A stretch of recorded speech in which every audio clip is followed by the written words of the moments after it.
Seiring dengan pergantian periode pemerintahan serta dimulainya babak baru modernisasi alutsista 2025 hingga 2029, banyak tawaran masuk dari belahan bumi timur maupun barat.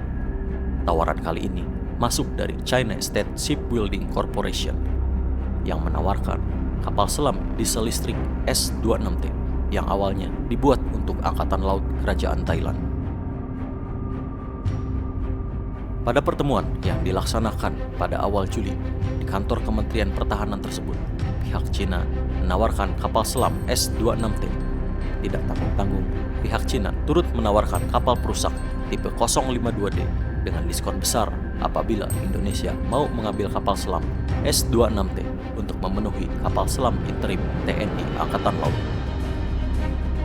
Cina sepertinya telah membaca arah pergerakan Indonesia, di mana pada beberapa kesempatan yang lalu, Kasal Laksamana Muhammad Ali menjelaskan tentang postur TNI Angkatan Laut ke depan.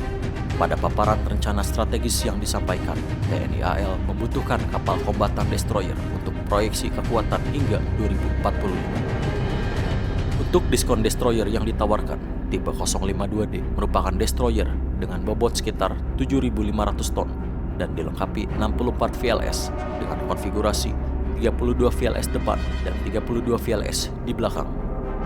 Meriam utamanya pun mempunyai kaliber 130 mm dan merupakan kapal tempur permukaan utama yang paling banyak populasinya dalam layanan Angkatan Laut Tiongkok. Jadi kapal ini tidak seperti Boniface Class yang pada beberapa kesempatan kemarin ditawarkan kepada Kementerian Pertahanan, Heavy Frigate yang disebut sebagai destroyer. Tipe 052D merupakan destroyer Tulen yang sudah aktif sejak 2014.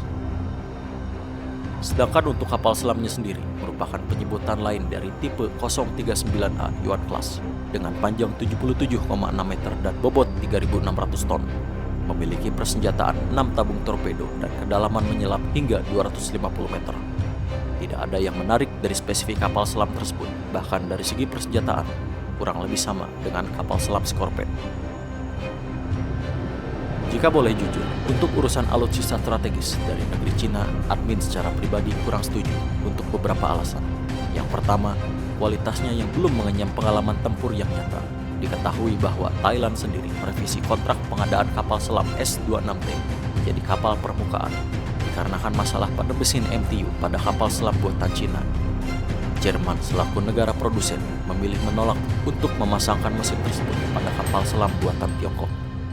Untuk menyiasatinya, Tiongkok menawarkan mesin lokal. Akan tetapi Angkatan Laut Kerajaan Thailand menolak dikarenakan ragu akan kualitas dari mesin tersebut. Kedua, Indonesia pun memiliki konflik kepentingan dengan Cina di Laut Selatan. Sebagaimana kita ketahui, klaim Nine Dash Line dari Cina menyerempet Laut Natuna Utara. Mungkin saat ini tensinya baru terasa di perairan Filipina, tetapi siapa yang menjamin 20 atau 30 tahun kemudian, ketika Angkatan Laut dari Republik Tiongkok telah berhasil melipat gandakan kekuatannya, bukan tidak mungkin pekarangan depan Indonesia pun akan kena klaim.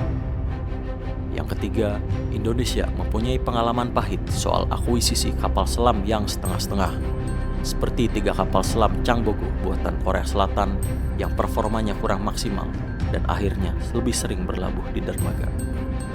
Sebaiknya untuk urusan kapal selam kita lebih ketat dan selektif, meskipun harganya lebih mahal, akan tetapi bisa terpakai hingga puluhan tahun. Penjatuhan pilihan pada 2 buah kapal selam Scorpene pada penutup minimum essential force merupakan sebuah langkah tepat, meskipun Indonesia harus menunggu hingga 7-8 tahun untuk pembuatan kapal selam tersebut.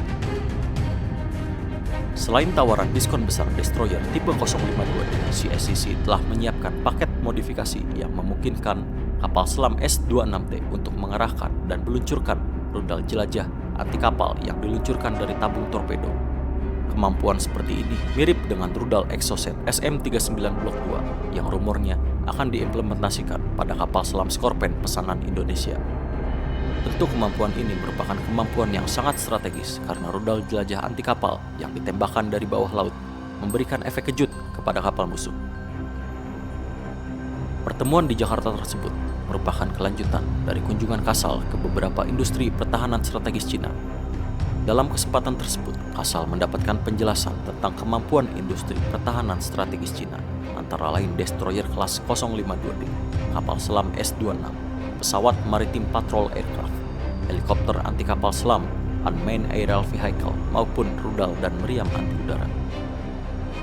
Jika kita lihat hubungan diplomatik Indonesia dan Cina pada periode kepemimpinan Presiden Joko Widodo sangat manis, terbukti dari beberapa proyek nasional yang sumber investasinya langsung oleh Cina, seperti kereta cepat, pembangunan smelter di Morowali, hingga pemberian hutang bagi pembangunan beberapa proyek di Indonesia. Akan tetapi, untuk persenjataan yang mempunyai nilai strategis, selain 3 alasan yang disebutkan tadi, alangkah baiknya Indonesia menghindari membeli dari negara produsen yang mempunyai potensi konflik secara langsung dalam jangka panjang, karena setiap negara produsen pasti tidak akan membiarkan senjata buatan mereka menyerang balik negara tersebut.